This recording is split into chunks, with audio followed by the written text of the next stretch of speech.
শুরুতে আমরা আল্লাহ রাব্বুল ইজ্জা ওয়াল জালালের দরবারে শুকরিয়া জানাই। আমরা জানি যে এই জিলহজের প্রথম দশক মানে প্রথম 10টি দিন খুবই গুরুত্বপূর্ণ 10টি দিন। আল্লাহ তাআলার কাছে খুবই পছন্দনীয় এই 10 দিনের আমলগুলো, এমনকি জেহাদের চাইতেও বেশি হাদিসে এসেছে। এবং কালামুল্লাহ মাজিদে আল কোরআন আল কারিমে আল্লাহ তাআলা এই জিলহজের প্রথম 10 দিনের শপথ করেছেন। এই 10 দিনের ইবাদত আল্লাহ তাআলার কাছে এত বেশি পছন্দনীয় হওয়ার কারণ হচ্ছে এই 10 দিনে আল্লাহ তাআলা উম্মাহাতুল ইবাদাত অর্থাৎ যত মৌলিক ইবাদত আছে সবগুলো মৌলিক ইবাদতের একটা সমন্বয় করেছেন জিলহজ মাসের এই প্রথম 10 দিনে, যেটা বছরের অন্য কোনো সময় কিন্তু পাওয়া যায় না।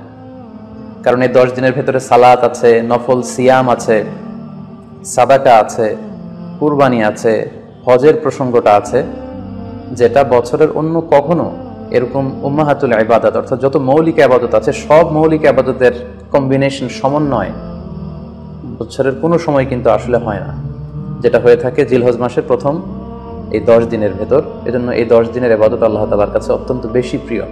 এজন্য আল্লাহ রাসূল সাল্লাল্লাহু আলাইহি ওয়াসাল্লাম এই 10 দিনে যাতে আমরা বেশি বেশি নফল ইবাদত করি আমাদেরকে উৎসাহিত করেছেন। পাশাপাশি আমরা যেন বেশি বেশি তাহমিদ, তাহলিল, তাকবীর দিয়ে এই 10টি দিনকে মুখরিত করে রাখি, এজন্য তিনি আমাদেরকে আদেশ করেছেন।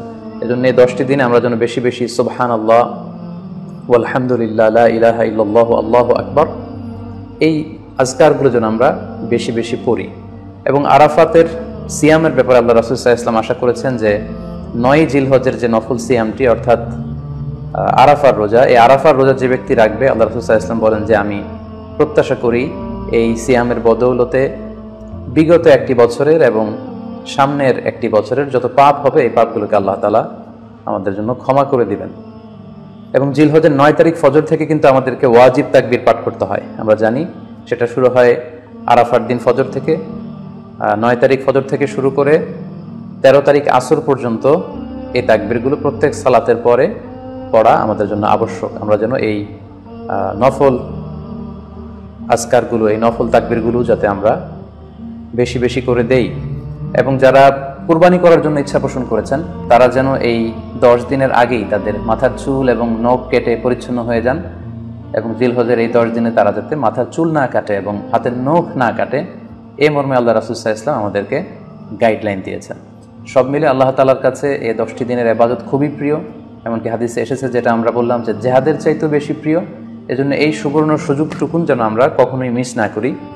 তাই আমাদের সাধ্যমতো আমরা যেন বেশি বেশি নফল ইবাদত করি। আমরা যেন সুযোগ হলে পুরো 10 দিন ব্যাপী আমরা চাইলে নফল সিয়াম রাখতে পারি, আমরা বেশি বেশি কোরআন তেলাওয়াত করতে পারি। বিশেষ করে তাহমিদ, তাহলিল এবং তাকবীর, আলহামদুলিল্লাহ, লা ইলাহা ইল্লাল্লাহ, আল্লাহু আকবার, এই জিকিরগুলো, এই আজকারগুলো পড়ে পড়ে যেন আমরা এই 10টি দিনকে মুখরিত রাখি। আল্লাহ তাআলা জিলহজ মাসের যে মাহাত্ম্য এবং বারাকা তিনি আমাদের জন্য দিয়েছেন, এগুলো যেন আমরা বেশি বেশি হাসিল করতে পারি। আমিন ইয়া রাব্বাল আলামিন। সম্মানিত শুধু আমি রিকোয়েস্ট করব আপনারা শেয়ার করে দিবেন, যাতে করে আপনাদের অন্যান্য ফেসবুক বন্ধুরা এই আলোচনাটি থেকে উপকৃত হতে পারে।